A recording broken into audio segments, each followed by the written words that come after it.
Hello, and welcome to another episode of Ask a Pianist. My name is Andrew Aarons, and today we'll be continuing the discussion about creating a singing tone. In a previous video, I mentioned three facets that form the fundamentals of creating a basic singing tone.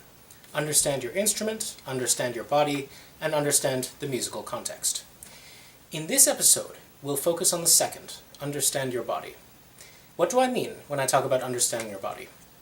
In short, there are motions which our fingers and thumbs make that directly affect the sonic outcome on the piano. And we have to understand these motions and the origins of them in order to learn to control them. Once we can control them, then we can manufacture a singing tone by simply thinking of the sound we want and then adapting our general technique to create it. Let's start by looking at the hand and what it does when it approaches the keyboard. The hand can be separated into two main components, the thumb and the four fingers. The thumb approaches and interacts with the key differently than the other fingers, and this difference holds the key to understanding the process of developing a natural singing tone. Let's try to unravel this physiological issue, first by considering what we see on the surface. The four fingers tend to contact the keys either on the pad of the finger, like this, the tips, like this, or somewhere in between. The thumb, by comparison, contacts the key on its side, like this.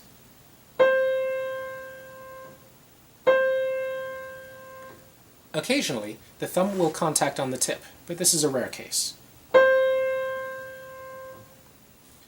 The contact point is influenced by how the fingers and the thumb move, and since they move differently, we have to try to understand what this difference amounts to.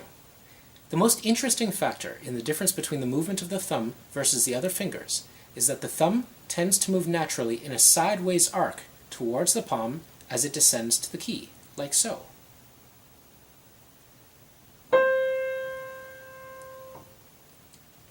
The other fingers, however, descend in a vertical arc, like so.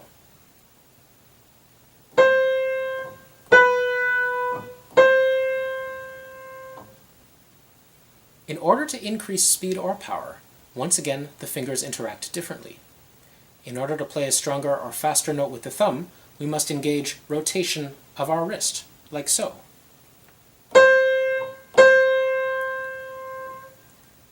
Whereas with the other fingers, we have two options. Either we curl them up with the motion still contained at the knuckles, like this,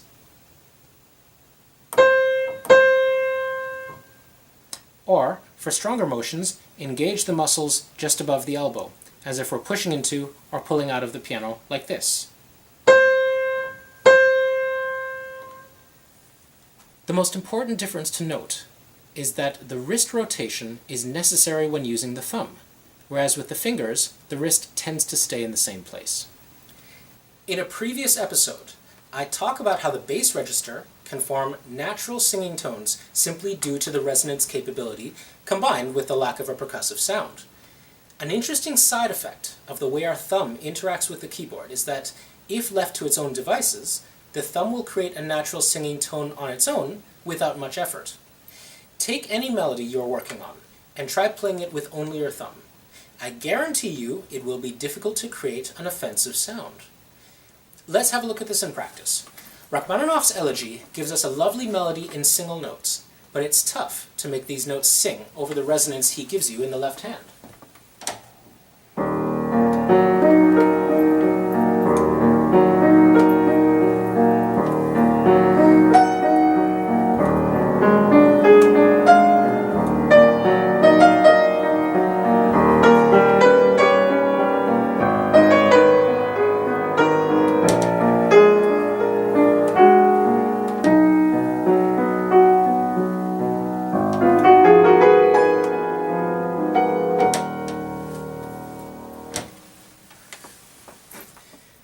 If, for example, we try playing this tune with only the right thumb, we can ramp up the power and projection of the melody without much added percussion.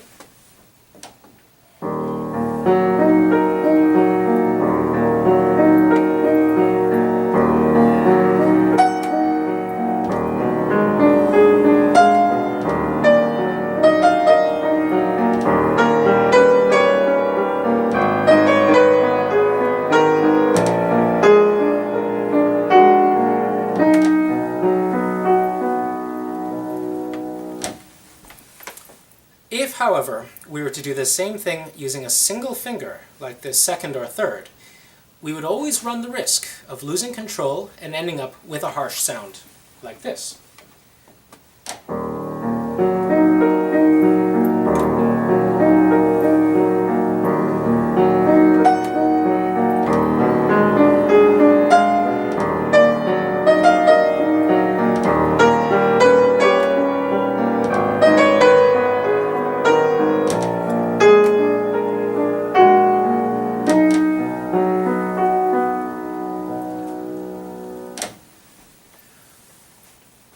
Why is it easier to use the thumb in this case? Or conversely, why is it so difficult to make a harsh sound using the thumb? Let's reconsider what we talked about a short while ago. The natural movements of the thumb encourage a lateral arc when approaching the key. Furthermore, if power or speed is required, then a rotation of the wrist occurs. In the most basic explanation I can give for complex processes, what we're seeing is that when the thumb is engaged with the keyboard, our bodies are using larger muscle groups than if our single fingers are playing. A finger can rotate from a single knuckle, creating a lot of speed, but the thumb is dependent upon the wrist in order to match that speed. We have two issues in the thumb: the lateral motion as the key is depressed, and the use of larger muscle groups. These two realities combine to form our natural singing tone, and surprisingly, all we have to do is mimic this program in the other fingers, and we'll get a similar sounding result. But it's not as easy as it sounds. Though it's easy for a thumb to move laterally across the key as it depresses it, like this,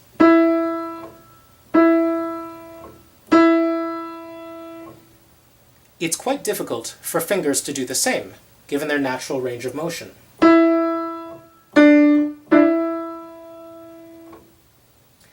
In fact, fingers naturally want to press straight downwards on the keyboard, like on a computer keyboard, like this.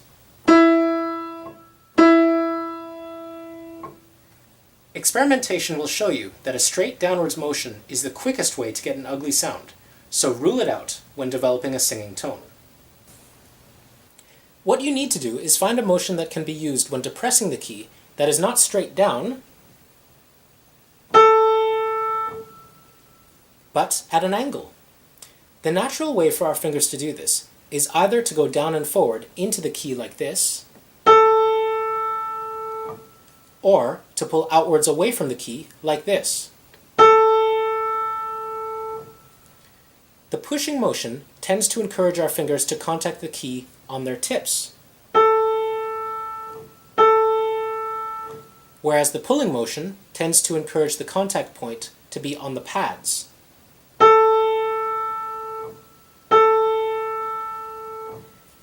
In both cases, we're engaging larger muscle groups than just the knuckles down, and this helps us to emulate the thumb's natural motion, and thus the natural singing tone. It's at this point in our discussion where we consider the problem of technique versus the instrument we use it on.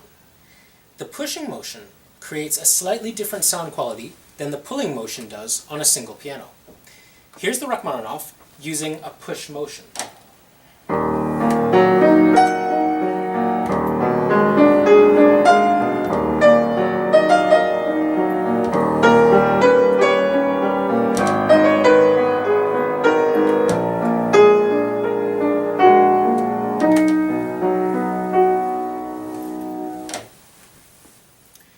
Here it is, with a pulling motion.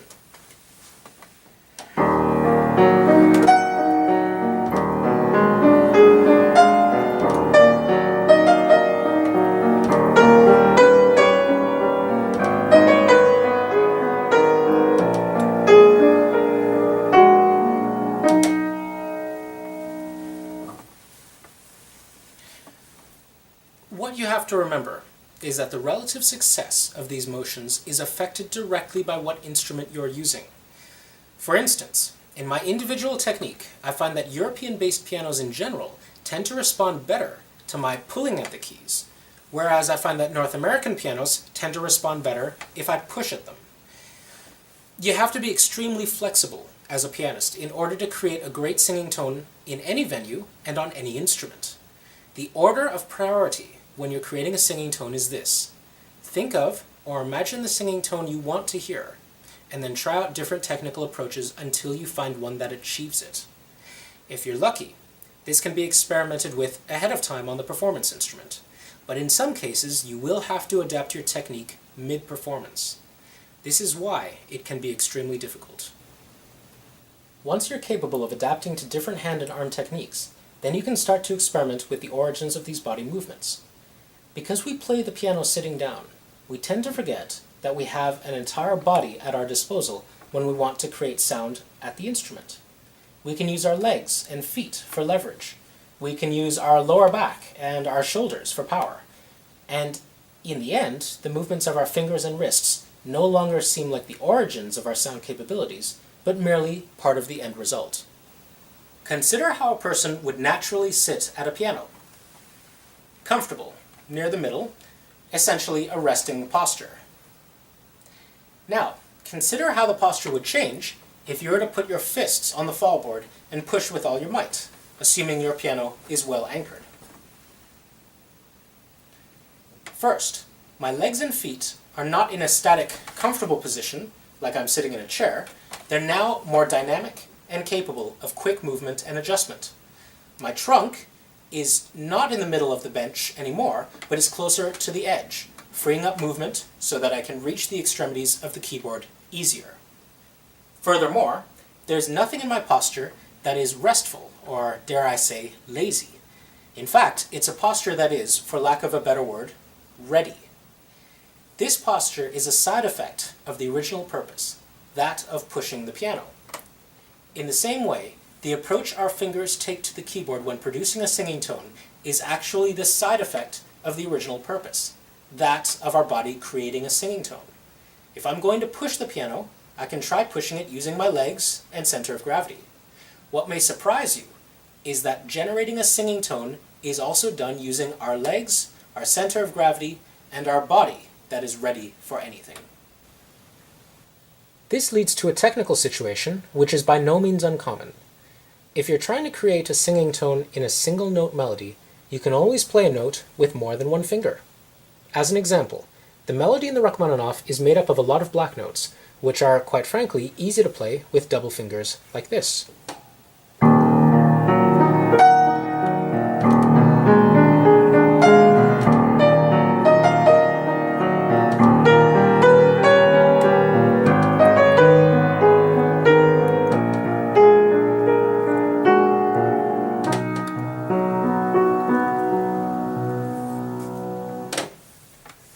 What I find interesting about this is that if I generate the sound from my feet, my body may choose to instinctually play these notes with two fingers instead of one, especially if the piano is not particularly resonant. Our body, if given enough freedom, will naturally find a way to create the sonic result that we want, though it may not take the method we originally envisioned.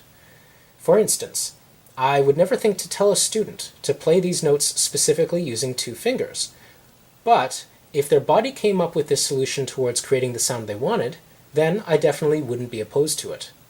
Once again, the end sound is all that really matters. How we come up with it, for the most part, remains an individual problem within the general physiological constraints that I've demonstrated. So that's it for this episode of Ask a Pianist. We've covered a lot, and hopefully this has given you some ideas on what to look for in your own technique when you're considering the difficulties of creating a beautiful singing tone. Remember, the ideas I've presented here are not end-all solutions. They are merely paths which can be explored, and hopefully what you find on these paths will help you to create the most ideal singing tone you can imagine. Until next time, keep practicing, and don't give up the search for quality sound production. Bye for now.